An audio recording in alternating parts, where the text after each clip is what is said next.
All right. Good. Welcome, Cheryl. Thank you so much for joining us on our podcast today. It's so good to have you here.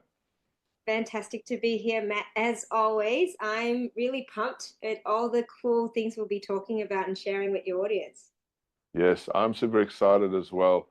So, ladies and gentlemen, I'm going to just introduce Cheryl Leong, the one and only.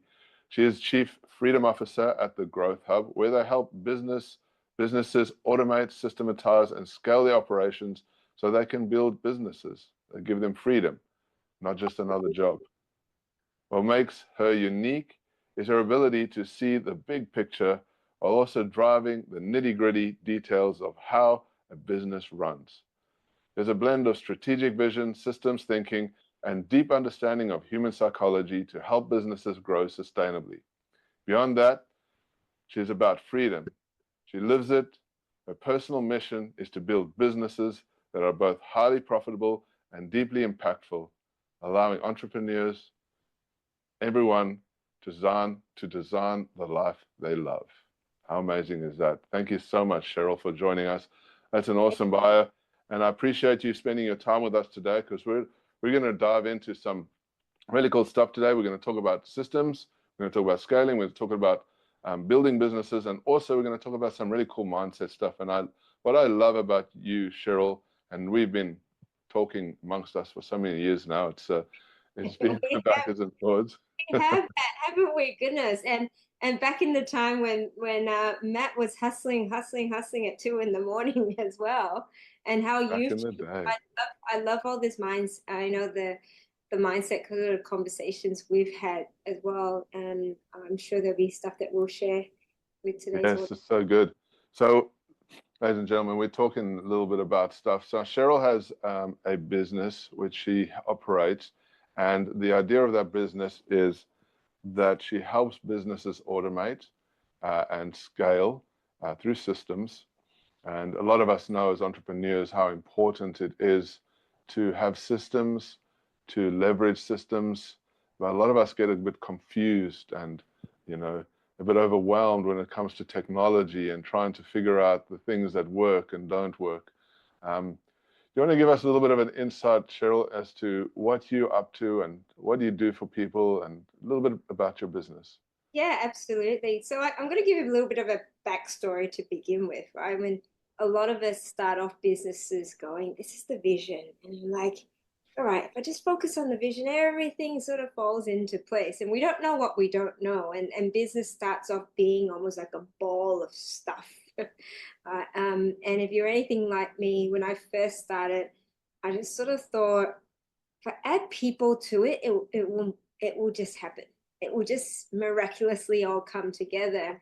And that was sort of my first foray into understanding what the power of systems was about. And because a lot of my business is also run by virtual assistants or virtual teams, and we also help businesses with virtual assistants. But a big part of what I saw was it's not enough to just have a virtual assistant or anyone in your team that's an absolute unicorn. Like, you can't necessarily employ 20 20 unicorns, because ultimately they need to be guided by what your systems and processes are. And that's when we start to go, all right, let's start to pull back and document how we do things. We start to do that for our clients as well, and then putting in technology to support that to create efficiencies. And that's when we start to really see things start to scale, and bringing on star players just meant there was one extra bonus that they could just push and leverage and scale businesses. So So, that's so, what we so do. just a second. So you started out by just starting to hire people. That was the starting point. That was just it was to hire people. I Just am not. hire people. What was your criteria for hiring people at that stage? Was it just like you Oh, have, I did you had. have something in mind? What did it look like when you started hiring people? I back in. I'm talking about early in the day when my one of the first books I read about business, apart from Rich Dad Poor Dad, was The 4 Hour Work Week by Tim Ferriss. Oh, Because good in my book. mind, this was, I'm thinking it was probably about 15 years ago. And I was like, I don't want to be working crazy hours. I want to, we're going to start family soon. I want to make sure we build lifestyle businesses. And the idea of 4 hour work week was like, whoa. And in that book, he talked about freelancers. And I went, freelancers sound amazing. So I sort of launched my online business at the time, and I went, I'm doing all these menial tasks. I need a freelancer. So I was like, freelancer, come help me. But I had but I had no instruction for them. I just had it all in my head. I'm like, okay, Miss Freelancer, who was a miss at the time. I'm like, I need this, and this, and I was very fortunate.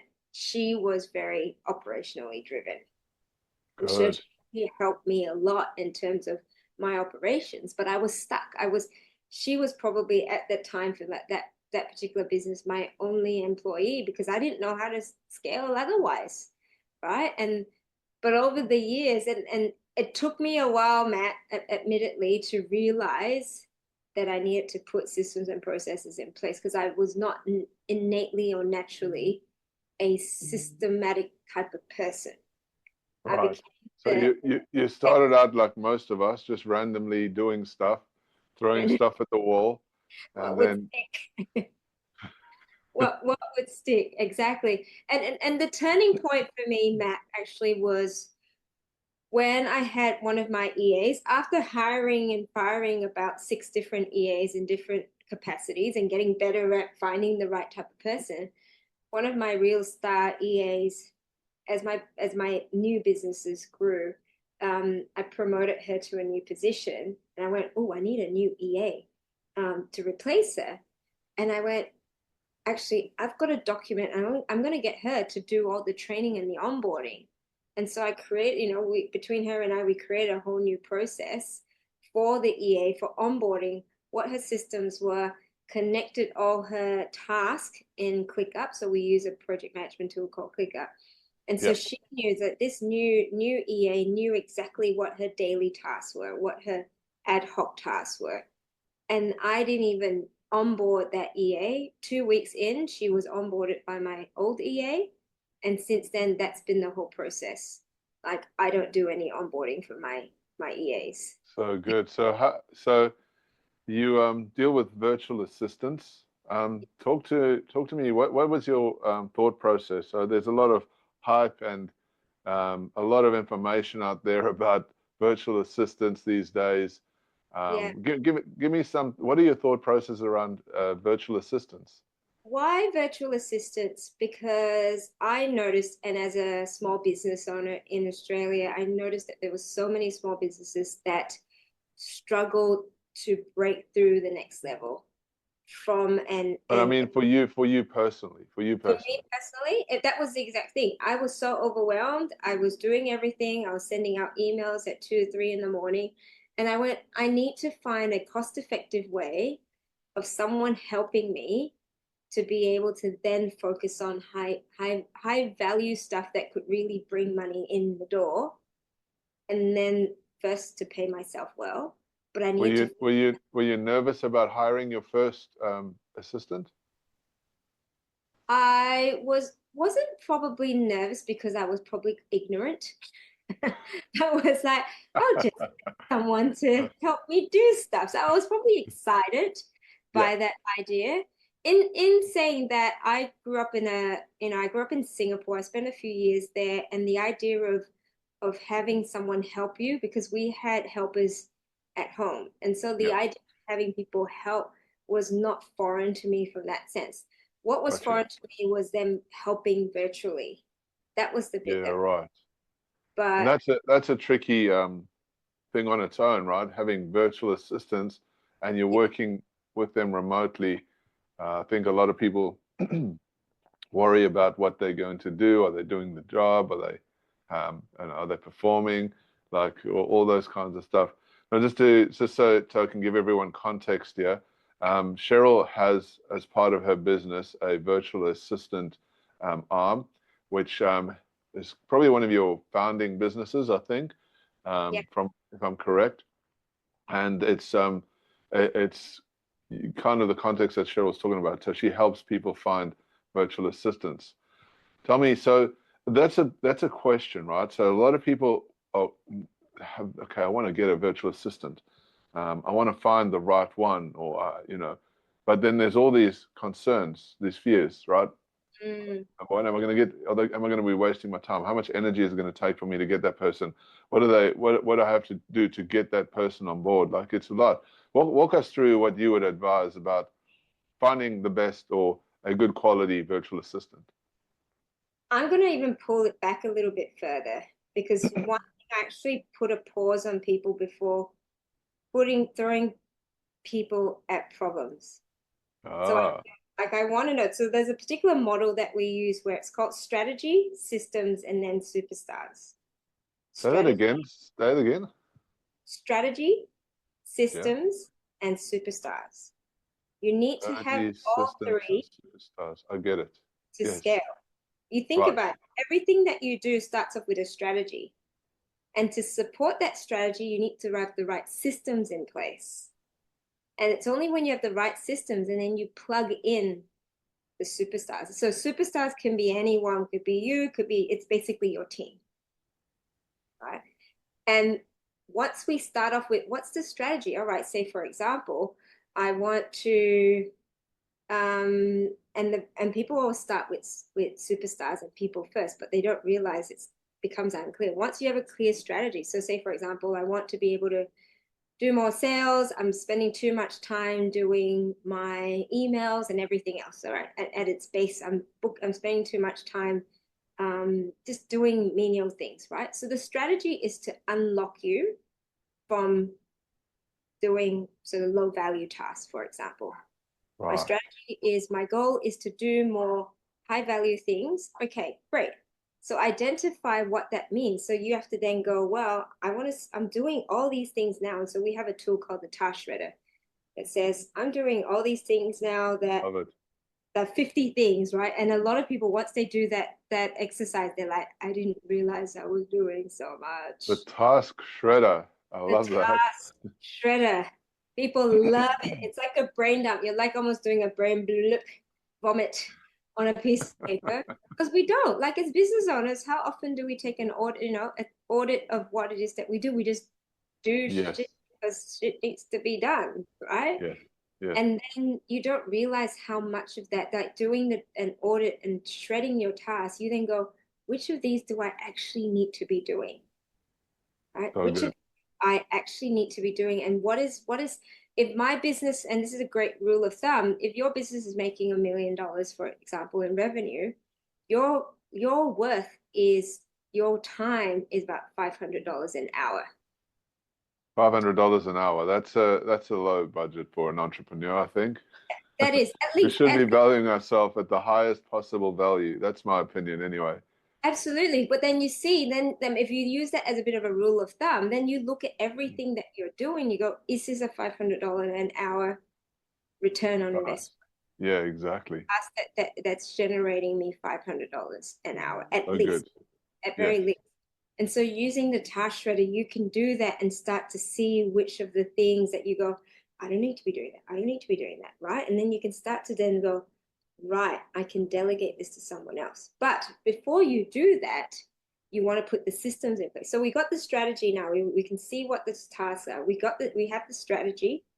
We put in the system, which could be the process. Like, what's the process of doing all of this? What's each of the process?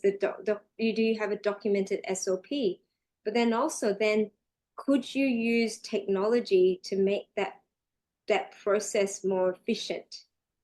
And once you've done that, then you go to who is the superstar that needs to do it? That Because is then so good.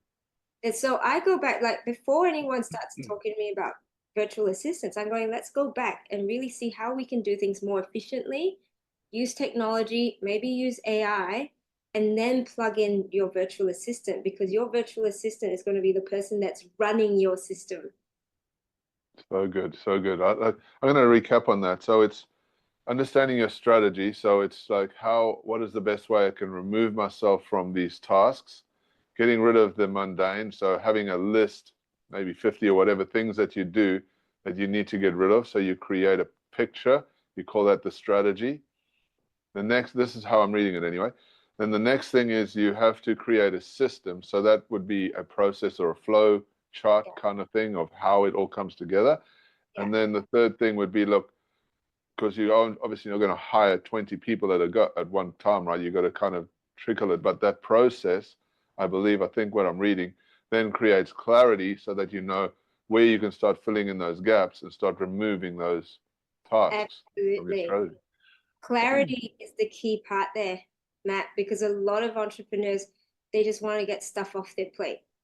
Yeah. And they're like, I just want a unicorn that can do all the stuff that I used to do Everything. because I had no other choice. I had to do everything.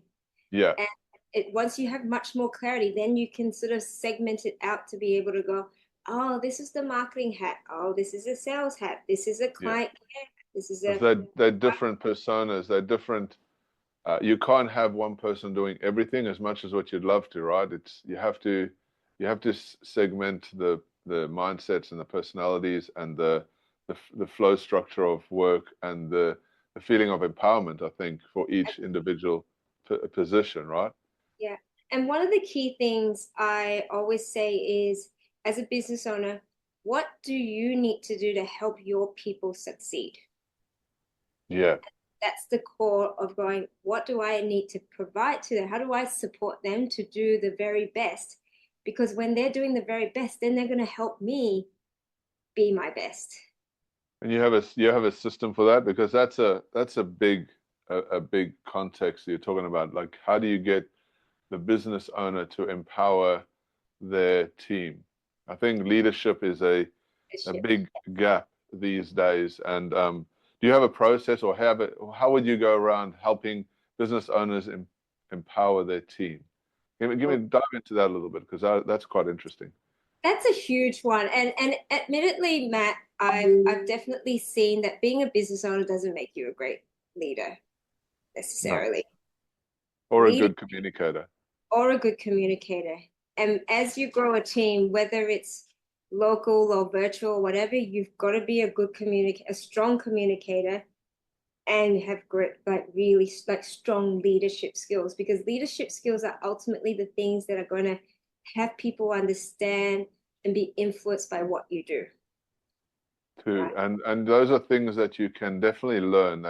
Even if you're not naturally gifted with communication or leadership, these are things that you can ultimately practice and learn. It's just a matter of applying it, right? I think.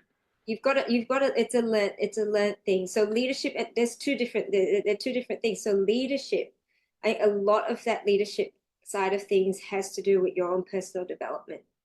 Yeah. Huge part in your own personal development and growing in yourself.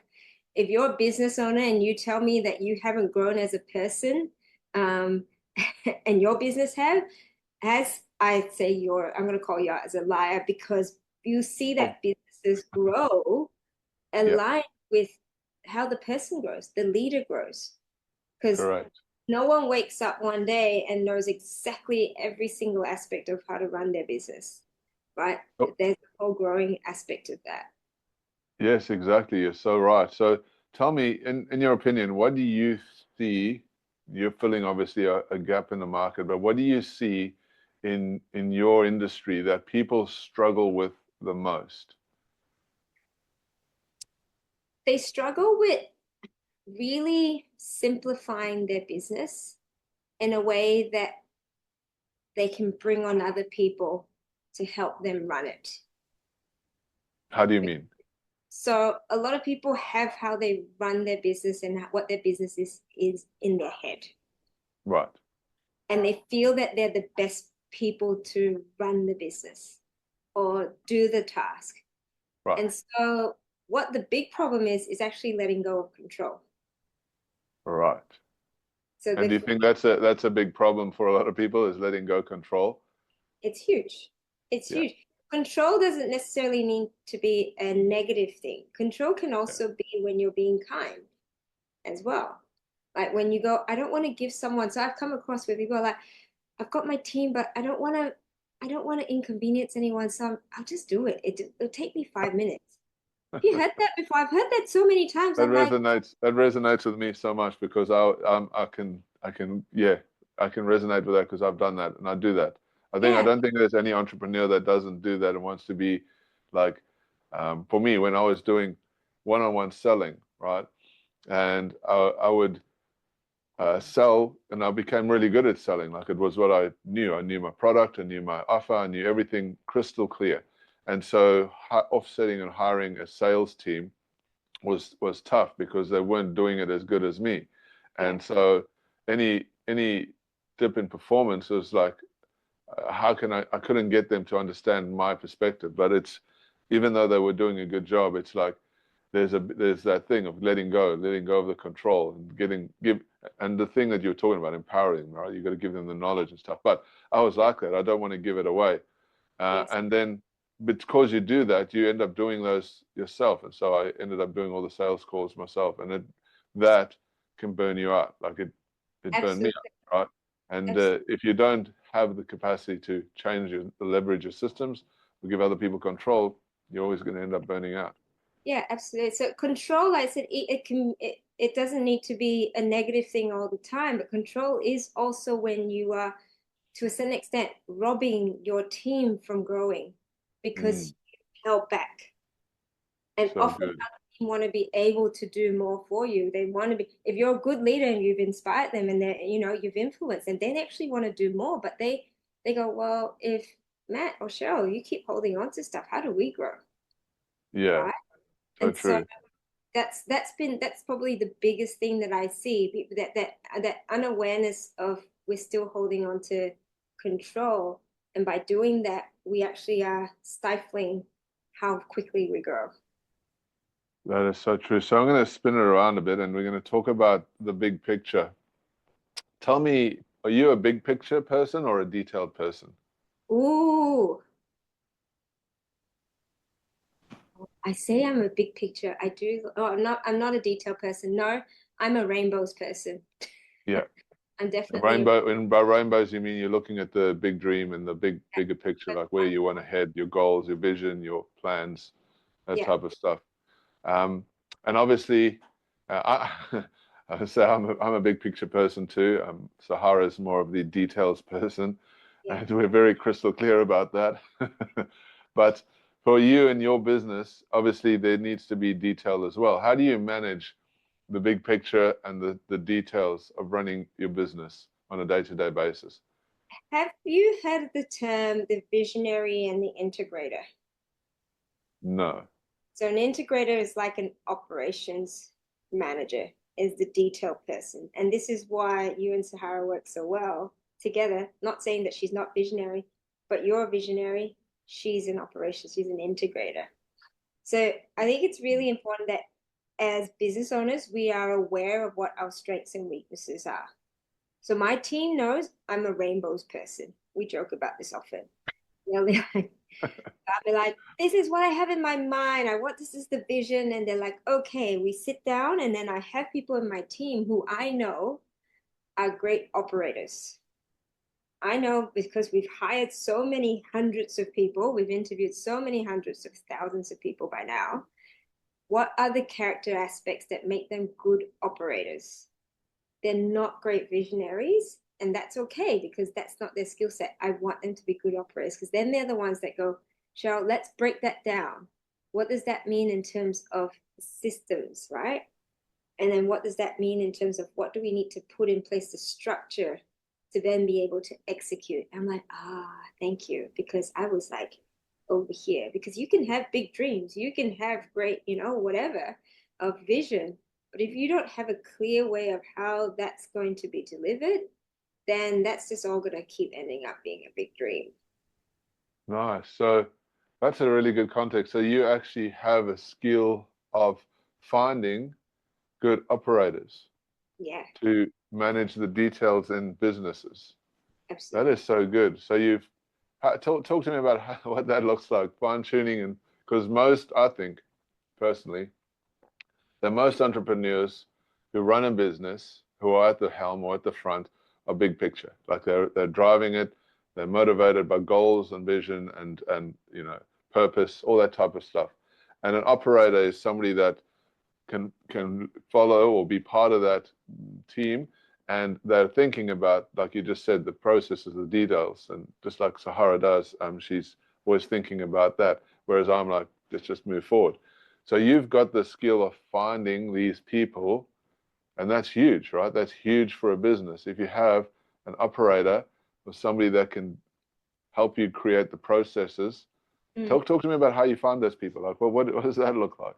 It's been years of fine tuning that aspect because, like I said, we've hired and hired and fired and interviewed so many people, and we realized, we use this profile as one of our tools, DISC. Yeah, So it's a profiling tool which identifies what sort of your innate and learned strengths, personality attributes right. are. Yeah, But it's also making sure that the business owner is aware of what their personality traits are, for yeah, example. So yeah. you're a D, say you're dominant, so you're someone who's really sort of A type, action orientated. I wonder if Matt is a D. Um, there's an I who they call an influencer, so they tend to be the ones that are quite out there, quite loud. There's an S, which is more they like to bring people together, so like more your customer service. And C, which is like your compliance. So compliance people are like your accountants generally, people who are detail orientated. So if Right. I'm hiring for a particular role, so if I sort of go in my mind, like my EAs, I know what type of EAs I need. I almost need like a bodyguard. So I like people who have a D and a C. So they are strong. So they've got, because my EAs need to be almost like my gatekeepers to be able Yeah, to keep gotcha. track of Yeah, things as well, yeah. and be able to protect my time, right? Your So I need bodyguard. my bodyguard, physical. Actually, my current EA, she's physically almost my bodyguard. So she's about, a head taller than I am, but she she does. She maintains my sanity, right? Because she does push back on certain things and she'll help manage it. So I need someone who has that attribute of a D, but detail orientated, that they enjoy being able to go, how can I help you organize yourself? Right? Because Yeah, I'm not a natural organizer. So I need to be surrounded by people who I know are great at that organizing or that detail side of things. But it's specific to that type of role. So you need to be clear on the type of roles that you're filling. yes. Like, what are you Right. actually, what what do they need to have to be successful?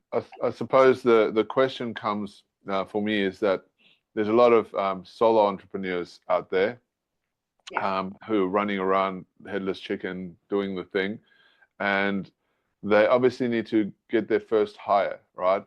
And I don't think that in the most instances as coaches, consultants, and experts, the running or the infrastructure of a business is very similar. Right? It Yeah. doesn't really change much, except for maybe a few nuances here and there.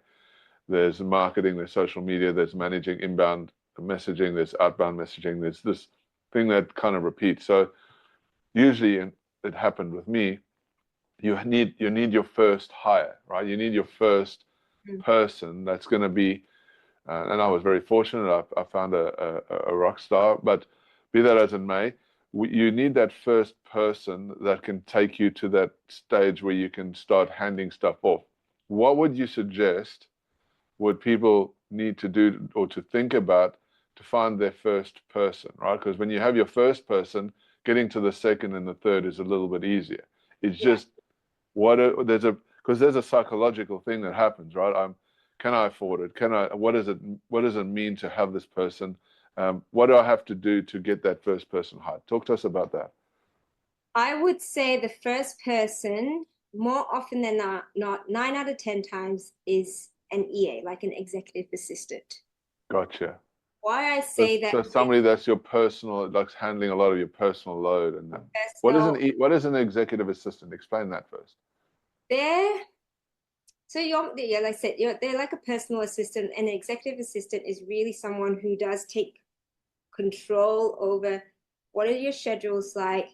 My EA goes through, like, she's my filter in my inbox. Wow. I look at my inbox maybe twice a day, and she's able to help me filter through and label and everything else. Sometimes she sees someone request a meeting, she'll jump in there and go, "Hi, I'm Jam, Cheryl's EA, let me organize that for you." Right? So she's already on top of 80% of my emails before I even touch it. And that Wow. is huge for a lot of entrepreneurs. 80% of your emails. Goodness me. Well, she knows me that well now, and she understands what the needs are, how to respond to certain emails. And often So good. How they much are, time does that save? Like that's a insane amount of time. it's huge. Like, how many entrepreneurs are like looking at their emails 20 times a day, at least? And the 20 times is not just I'm looking at the email, it's distracting you from the other things that you should be focused on. Yes. So it's only the Love it. really important things that she puts in a folder for me that says Cheryl to reply. Wow. Everything else, I've seen what she's actioned on. Because again, she's got to that point where she's built up, I've built up the trust, and she's built up her confidence in terms of how she responds on my behalf. So good. That's amazing. And so finding an EA as your first task or your first hire, that was Mm. somebody that kind of helps you manage your day-to-day grind. Yeah. What types of tasks would they kind of typically take on? Calendars. Calendar. Calendars? So calendar management, you might have a calendar booking system, but there will always be people that'll be like, "I can't do that. Do you have more, whichever?" And so we've got a whole team as well, not forgetting. So we've got a whole Yeah. team, we've got clients, we've got, so she's out there helping with calendar management. She books all my flights, accommodation, anything that Wow. happens. She Yeah. helps organize all my podcast hosts, basically any administrative task, she helps handle all of that. That is so good. Because the context of what we're talking about today in our podcast is about focus. I'm going to start diving in a little bit about mindset and some of the things that you use in your business in terms of this, because ultimately systems and leverage and hiring teams, virtual assistants, it's all about winning back your time. I Absolutely. just recently read a really awesome book about winning back your time, and I can't remember the author. I should remember this stuff, but he talked about. I read so many books these days, but he talked about how you, as an entrepreneur, are not there to hire people, but you're there to buy back your time. Mm. So looking at what are the things, like we've just covered all of this stuff. It's about getting focused. But the point of this is that the more time that you win, the more engaged you can be, the more focused you can stay on your game, the better your business is going to grow. And Absolutely. when your business is growing, you feel better, your staff feels better, your team feels better, and it's a better environment. Talk to me a little bit about some of the shifts that you've made over the last few years from a mindset perspective that keeps you on your game every day. Fantastic question. And there've been so many huge, huge shifts. I would say the top three, and not in no particular order. The one big shift was moving into the mindset of a investor as opposed to someone that's running a business. Explain that. So an investor is like someone that's looking into the business, right? And if someone's Start again, Cheryl. all right, Start again. We just went off there. Say again. shifting from the mindset of being a business owner to an investor. And what does that mean? As the business owner, you sort of almost like you've got blinkers and you're looking at your business in this sort of fashion. Whereas an investor is someone that's looking from the outside in. And when you can look at your business as an investor, you're making decisions on going, all right, it's almost like looking over it, saying, hey, what are the aspects that I need to pull? What are the levers and buttons I need to pull, right? If I'm an investor into your business, what would I say and what would I want to see to ensure that it's a business that I'm investing in that's going to grow sustainably. There's the right people, there's the right systems in place. Right. Goodness, that's really good. That was a big shift for me because as a business owner, I admittedly as well unconsciously was controlling things to make things comfortable for my team. Yeah. It was when I moved moved my identity, I guess, as an investor, and I just went what I thought was doing the right thing by having my team feel comfortable. I wasn't challenging them enough. I wasn't actually pushing them enough to be able to allow them to grow, as well or as quickly as they wanted to as well. And How it did does you, growth, but sorry, not. how did you come across this context of being an investor? Because I like this. I really, that's, my head's just blown off. Yeah, yeah. Explain to me where that came from and how did you come about that? That was part of a coaching. That was one of my mentors that helped me create that big shift in my mind. Right. And the second part, so that was one big one because I was like, whoa, okay, well, and it doesn't mean you have to sell your business, doesn't mean you have to get rid of your business, but you're just looking at your business in a different form. You're looking at as an investor, am I making right investment decisions when I'm doing this, this, and this? So good. When you look at it from the perspective of an investor, it's an ROI decision, right? Yeah. The thing that I'm doing now, what's the return on the investment I'm going to get down the track or now or down the track? And that is such a powerful way to look at it. Never thought of that before, but that's very, very cool. Learned something really good today. So every decision you make, every bit of money that you spend, any risk that you face is based on that decision of an investor thinking from, if I was an investor in your business, what would the conversations look like? What would I suggest to you or recommend, right? Like that is so good. Thank If you. I'm an investor that's looking at potentially buying your business, what would I want to see? If you don't have any systems in place, then your valuations just plummeted, plummeted. You don't have much of a valuation. But if you've got systems and people and I go, fantastic, great profitability, then all of a sudden your valuation's gone up. So what's number two? Number two, this was a big personal one for me. Again, it was something that my mentor of mine helped me see, that my business is there to help me I'm creating a business for freedom. I'm creating a freedom business. I'm not creating a business to save people. This is a personal one for me. Wow. Because it was deep. Yeah, there were tears. There was definitely tears. Because for a large part, and this was part of my, just in terms of one of my missions, was always around, as you mentioned at the beginning, helping people create freedom through their businesses, right? But there's a real core aspect of me going, I want to save so many of these, whether it's business owners or people working for business owners. A bit of history in terms of why I chose to have virtual assistants in my business and other businesses, right? Because I was wanting to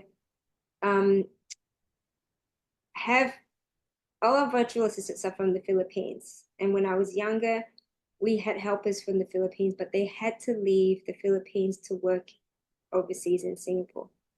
A lot of them at the time, and this was 30 years ago, there was no internet. You could probably call your family once a week. So many of them were mothers who left their children and their families overseas. They're from the Philippines to work overseas. And I remember as a young child really not liking that idea at all, because I would see them cry in the middle of the night because their toddler or 2-year-old, their family was in the Philippines. They couldn't talk to them. They couldn't see them. And as a mother, I was like, I never want anyone to have to leave their family. And I would one day create something where they could all work from home, be with their families, and never have to make that decision again. Cool. And so that has always been, even just saying that I've got shivers, that is still the core of why we do what we do. But I think when I first started, it was the reason I was trying to save, as opposed to it being the reason that I need to, number one, like as they say, you need to fill from a full cup. You can't fill from an empty cup. If I create a business that creates freedom for me, then I know I can share so much more on how I can teach other people to do the same thing and live out their full lives, right? I need to be the model for that, and I need to do that first before anything else. So good. So that So was a good. huge shift for me from that aspect. Building a business of freedom, because we get all caught up in our businesses sometimes, so Yeah. much to do, and we want to do. So I see this a lot. People want to shiny object syndrome, right? How many things can I do? Should I do this thing? Should I do that thing? And having a business of freedom, when you boil it down, it's actually not complicated. Mm, It is actually simple. It's just, number one, we as entrepreneurs need to focus, like that, stay on a straight line and not get distracted and get caught with fear of failure and all that. But if we stay in a straight line and we build a system that we keep iterating, like the business building process is actually not that complicated. It's actually quite simple. It's just what happens, and what I see is, number one, people have this fear of failure running around in their head. And so mm, the fear of failure then brings on things like imposter syndrome, procrastination, and all these other things. And people get succumb to that, and then they, stop. And the other is being distracted, right? People around them, technology, new shiny objects. What's this new thing? So these two things are like just disrail people, derail people. And if you think about it, right, from my perspective, like to have your goals and your dreams is like it's just a straight line. Like mhm. you're here now and you've made a decision. I want to have freedom. I want to have a business that works for me, provides fulfillment. That's a decision that you make. Yeah. So all you have to do to cross that bridge is say, I've got to do whatever it takes to make that happen. Mm. And when you got a system running and and you keep improving on that system, the business side of it becomes easier because the system drives the engine, right? And Absolutely. I think that's when you say talking about building a business of freedom, it doesn't happen. First thing we as entrepreneurs need is we need commitment. We need to be committed to that thing, right? Then we need a system, which is what we've been talking about today and how important those systems are. Mm. And then fundamentally, we need the support to Yeah. get us through all those pieces. And with those things running in a straight line, doing the thing it's supposed to be doing to get you where you got to go, then it's Absolutely. inevitable that you're going to have the thing that you want, right? I think. Yeah. Yeah. It goes back to that whole thing about strategy, systems, and superstars. Like, what's your strategy? I want to create a freedom business. Okay, great. What are the systems you need in place? And then what is the support and superstars you need to get? Everything, it all hinges on that. And Very when you good. get clear on what that means, what does a freedom business mean to you? It's going to be very different for everyone, right? Very good. And the figures around that, the numbers around that, where you live and everything, it's going to be so different. I think that's another thing that's been so important when I go to the third thing about, well, my realization in business is you've got to do you. You do you, right? Very There's good. always going to be someone out there that's going, I'm building $100 million business. I want to have 5 Ferraris. I want to be, whatever that might be. And if that floats your boat, then you do you. But there are going to be other people that are just like, I just want to have time with my kids doing stuff. I want to homeschool them. That's not my thing, but you might want to homeschool them. But you do you. And if you have a business that allows you to do that, then that's your freedom business. That's Very your good. business, and because it's so easy for us to compare ourselves because there's so many people out there, particularly with social media, that are like, I'm doing amazing, look at me. And everyone's like, do I, it's it, I maybe that's what success looks like. And maybe Yeah, that's yeah. what I need to aspire to. But no, don't be distracted by that. I think this is the part of being, you've got to get really clear and congruent with who you are as a person and what really holds true to you, to then be able to be clear, have clarity around what that goal is for you, not So anyone else, good. for you, and you've got to fix your own shit first to then build the business that allows you to create that path to what your goal is. So tell me, what about number 3? That was number 3, Matt. Was that number 3? Thank you. Because just so clarify that then. Number 1 was? Oh, see, I'm the rainbow person. I don't remember my numbers. Get an You EA. just said there were 3 things. Should I refer to my EA? She's got this in a note taker somewhere. All right, let's move on. Let's move on. That's awesome. People can rewind and listen to what you've been saying. That's awesome. So, tell us about some of your success stories that you've had so far with some of your clients, some of the things that you've been helping people with.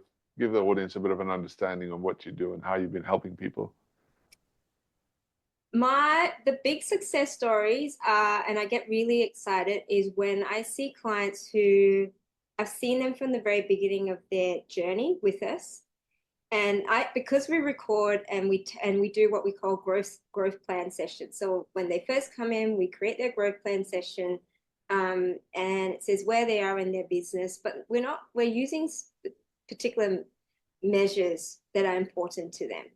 And so they'll be like, this is the revenue or profit. And then I'll be like, well, what are your lifestyle goals as well? I ask about that. How many hours are you working? What do you actually want to work towards? And when I've seen them in there before and then see them a year or 6 months or, 2 years later, and they've created what they wanted with our support, and they've created freedom, and they're booking in 5-week holidays overseas, and they've got 750,000 in profit and things like that, and a team where they run everything. For me, that's the greatest success stories that I see. And how many of those have you got? Oh, how many of those do I have? I should probably count them. We have, I can't tell you in numbers. So you have countless at the moment. We have, because when I see them, and they're not, it's when I see people where it's on Facebook or whichever, having those holidays when I knew they couldn't have those holidays, when I meet with them and they're not as stressed and overwhelmed and frazzled like it was when I first met, when they're growing teams and they're like, Cheryl, we've got all this revenue now, and I've got people to replace me. For me, it's those small wins that are the things that I know that ticks off the boxes to help them get to where they want to be. Can you give me an example of a client's journey or a client's story? You don't have to call them by name. You can call them by name if you want. That's up to you. But Yeah. give me a description of what a client journey might look like with you, as they go through the process, and how they've had results and had success in their business. Yeah, sure. So I'd say, and they're different sizes. I'll probably start with one that's sort of a Just pick one. small size business, where there was just the two of them. They're property-based business, and they A couple? it was a couple, but the wife was sort of just helping with marketing and some admin work, but there was another property consultant that there was the owner and another property consultant, but the owner was still doing everything. Like, he was, again, really, really frazzled. And at the time they were probably making about $500,000 in revenue. Profit margin was pretty good. It was sort of 70%. So if you do the maths, it was like 350,000. Really good.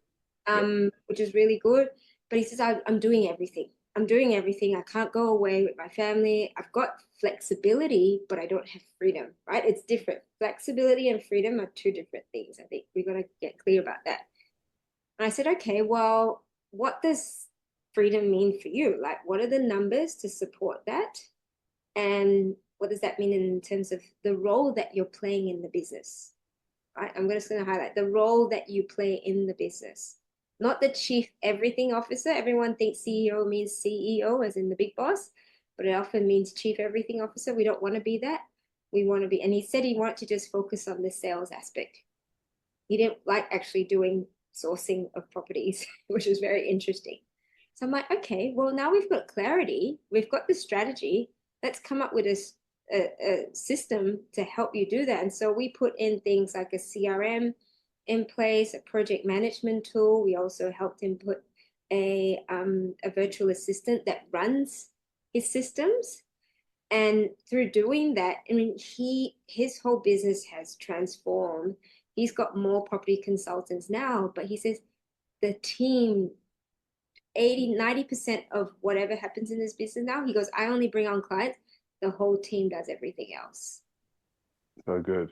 And he's at, I said before, it was like on target to do $1 million in profit. Wow. And Annually. small team, yes. And he's got Wow. five people in the team. And he's going on holidays soon and things like that. Like that is incredible. So you've taken them from 500, stressed out, overworked, to Yeah. $1 million a year in profit, where they're now going on holidays and having a much better time and more freedom. Yeah, and he can choose to not do the sales calls, but he wants to hold on to that. So he's control over that, right? And he goes, "Oh, I can relate.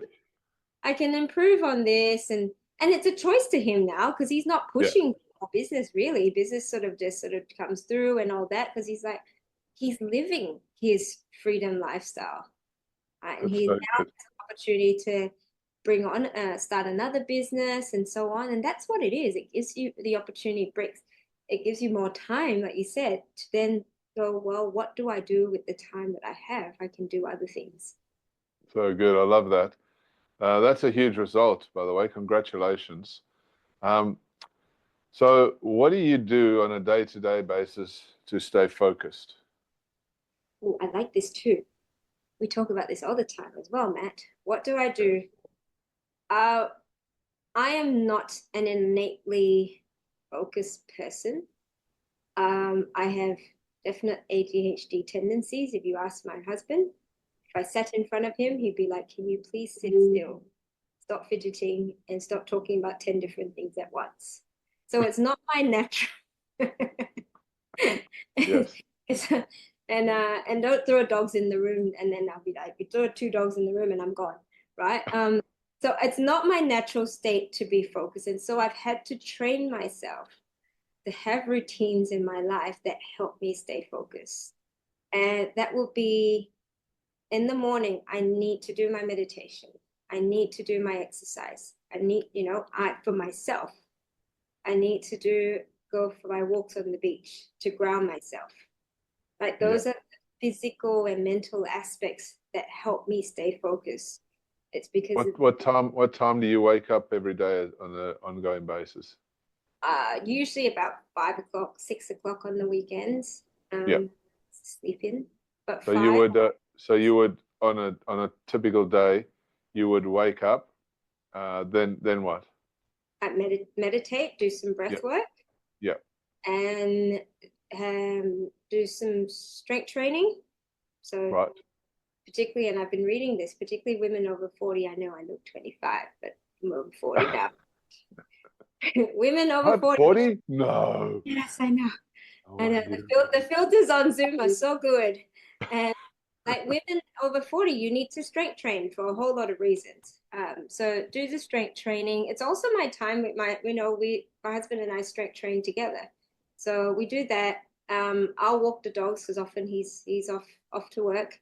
I walk the dogs on the beach, and the beach has been the most healing thing that has happened in my life. Just being grounded, feet in the sand, go for a swim or whatever. Just getting that morning sun. So that's a huge thing as well. So balancing your circadian, I can't never say it. Your natural body. Circadian rhythm. Yes, that's it. That's the Um, word. and often if with the kids are at school, then getting them into, that school routine. After I drop them off, I do block off a bit of time in the morning before I have any meetings with team or external to just plan out my day. Plan out my day. What are the key things I need to achieve today? The non-negotiables, and then there's the 500 list, right? But then going through that list and going, who can I delegate this to? Am I the best person to do that? And then Yes. And then I send my list to my amazing EA going, good morning. These are the things. Can you help me with these things? And I get into my day. And What time does your day typically start? Like your work day, not my your work day probably at 10 a.m. 10 a.m. till about 3, because that's when I got to get the kids. So you're working from 10 a.m. till 3 p.m. 11, 12, 1, 2, 3. So about 5 or 6 hours a day. Yeah, yeah. Amazing.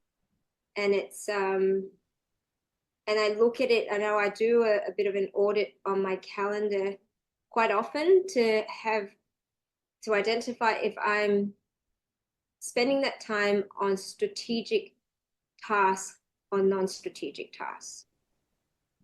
So growing or wasting time, is that what you're talking about? Growing, am I doing things, am I spending time on growing my business? So not forgetting that time is also spread across not just only my business. I've got other projects and businesses that happen as well. So that's my work, that's my working time. Wow, so good. And that's 5 days a week or 6 days a week? No, five, yeah. Excellent. So you've fine-tuned your systems and processes so well that you're really running your business in within 5 hours a day, 5 days a week. Yeah. Correct? And I have to say, I'm thankful that because my kids are my start and stop, right? Because to be honest, because I love working, I love problem solving, I do love what I do. But if I didn't have them start stop, I would actually keep going and going and going. Gotcha. Not Yeah. healthy. So for someone like me who's like, I need to be working on lots of things all the time, it actually, because I have to stop and go get the kids, I like that I've got my definitive time to go. I will work at my top capacity in this time. And how focused does that keep you? Because you know you've got only so much time to work within, and you have to get certain things done, right? I think that's also a huge driver in focus, is saying instead of letting things run out, like you said, if your kids weren't there, you just keep working on stuff. But say you have a time limit, so you're going to pick up your kids. You're like, I have to get this stuff done now, so I've got to finish it before then, and that drives your motivation to stay focused. Am I right or wrong? Yeah, absolutely. So in my calendar, I've got color coded and time blocked everything that I need to spend my time on. So good. Again, because being a ADHD brain, I'm like, if I don't have that, then my brain's going to get overwhelmed, and then like I'm like butterflies, right? And so I literally need something to force me to have a routine and be clear on what I need to do, because personally I actually struggle when there's too much time for things. I Yeah. need something that causes urgency. Pressure. Yeah, exactly. I think That sends me questions 5 minutes before the podcast. That's when I read it 5 minutes before the podcast. You sent it to me 5 days before? No, sorry. you still only read it 5 minutes before. Yeah, I'll still read it 5 minutes before. No, that's good because I can relate to that. I think on a grander scale, most driven entrepreneurs that I've ever met all say pretty much the same thing. I think I've got ADHD, but we've never been tested. It's never been proven, but we can feel that, right? Like if we're not doing something we're passionate about, then we get distracted really easily. I was talking to a friend of mine just the other day about this, and because he's got kids that have been what do you call it, diagnosed with ADHD and other symptoms. And we were talking about this, and that most adults, like, because you can't get the ADHD test, right? But you're just like, I see that every entrepreneur I speak to, they're like, I'm pretty sure I got ADHD, and I'm the same. Like, it's just like, but it's a superpower as well. It's a superpower. Yeah, absolutely. I embrace it. But I know, and it's something that, again, that whole personal development, the more awareness you have, you go, how do I manage this better? Because I know I don't have the frameworks around me and the systems around me, that's when the wheels fall off. Like, so on when I'm on holidays, I really struggle because I'm like, I need to do. Yeah, yeah. So, Panic mode. Kids around. I said to my husband, I'm like, maybe there are times when I'll be like, maybe I should have just stayed home and not do anything and stuff. He goes, no, you'll actually drive yourself crazy if you don't do stuff. You'll just create something to do. Yeah. Right. I So love that. I need to have structure in my framework for myself to keep myself sane. Yeah. I can totally relate to that. I'm the same. Have to have the checklist, have to have routine, have to have structure, because if it's not there, I'm all over the shop like a fairy running around chasing fairy dust. Yes. So, yeah, one of my tips or tricks that I do now, which I think has been a game changer for me, is I like to wake up early in the morning. Like I'm a 4:30 a.m. person, and I find that during the middle of the day, I'm like, I got no energy. Mm, So I used to work out and train early in the morning, and then go and start work. So what I found, and I think somebody was talking about this on YouTube, where I kind of got onto this, is that I found I'm waking up now, 4:30, getting ready, and I work for about 4 hours in the morning. And mm, in that 4 hours, I'm like so super productive because my brain is firing, and it's like I don't do anything else. I just time block, boom, get yeah, creativity stuff done, like all the creation stuff. And that 4 hours, I get more done than I ever used to get done in a whole week. yeah, And that's been a huge game changer for me personally. yeah. Um, but the time blocking component that you spoke about, that made me think of that, because when you time block and you specifically have a time for you to do these things, the Yes. productivity goes up. And if you give yourself a time limit to do things, it just keeps you more engaged and focused. Yeah, absolutely. And what gets scheduled more often than not gets done. Yeah, So put using your a calendar. put your to-do list into your calendar as well. Then you find time, and then you'll actually see, you go, well, maybe I don't have enough time, then maybe I do need to delegate more to other people. We all need to delegate. There's no such thing as delegate more. We all just need to delegate. That's the key ingredient, right? Yeah, Cheryl, exactly. it's been so good catching up with you. I've really enjoyed this conversation and chat that we've had. Um, Thank you, before Matt. we go, is there anything that you would like to share with our listeners? Any advice, any tips, any information you would like to pass on before we head off? Well, I know we've shared quite a lot, but in terms of businesses out there that are looking to say if you're absolutely lost as to where you are and where in the business needs fixing. We've created a scaling scorecard, which basically helps you assess in all the different areas, the main areas of your business, what you might have missing in those parts. So we've created a scaling scorecard, and it will help you then identify, as part of that framework of systems, strategy, and superstars, areas that you may need to improve on. So if you would like that scorecard and get a clearer idea of what you need to be working on, I'll drop a link to here we go. I'll pop it in the comments there, and Matt can share. We'll, And we'll drop that in the comments. I appreciate that so much. So, just to be clear, what you're offering is there is what is it called? A scaling scorecard. scaling scorecard. Yes, so you Right. can rate yourself as to how you're performing in terms of those three main stages that I mentioned: strategy, systems, and superstars. And it Yep. will give you a clear idea where in your business you actually need to focus on as the next step to help you get to the next level. Brilliant. So good. Thank you so much. Really appreciate that, Cheryl. And it's been an honor and privilege to be speaking to you today. As Thank you so always, much for your time. thank you, Matt. And it's always great to catch up with you. You take care, my friend. Awesome. We'll talk again soon. Bye now.